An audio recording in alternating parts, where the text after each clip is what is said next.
Different একটা চিকেনের recipe নিয়ে এসেছি। চলুন দেখে নিই কিভাবে রান্না করলাম।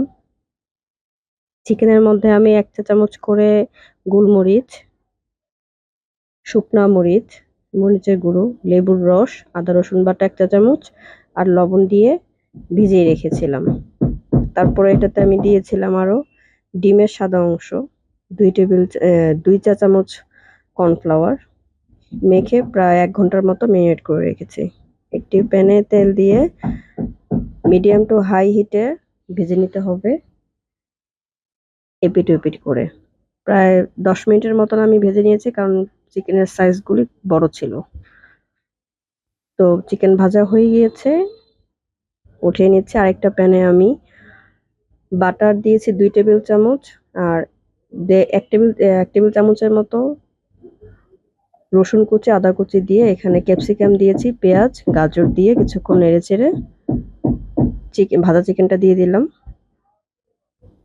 তারপরে ওই পাত্রটা ধুয়ে একটু পানি দিয়েছি। ১ চা চামচ চিলি ফ্লেক্স দিলাম। একটা সস বানিয়ে রেখেছিলাম, চিলি সস, সয়া সস আর টমেটো সস যেটা ১ টেবিল চামচ করে দিয়েছি। চিনি দিয়ে দিলাম ১ চা চামচ। ৫ মিনিট ভালো করে রান্না করে নিয়েছি। ৫ মিনিট পর রান্নাটা আমার শেষ হয়েছে। এই পর্যায়ে আমি পরিবেশন করে নিচ্ছি।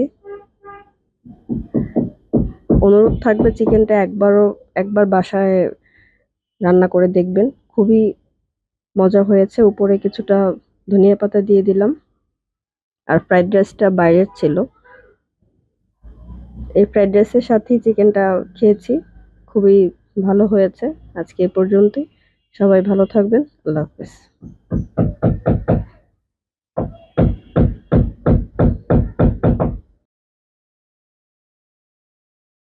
লাইক করবেন, শেয়ার করবেন অবশ্যই।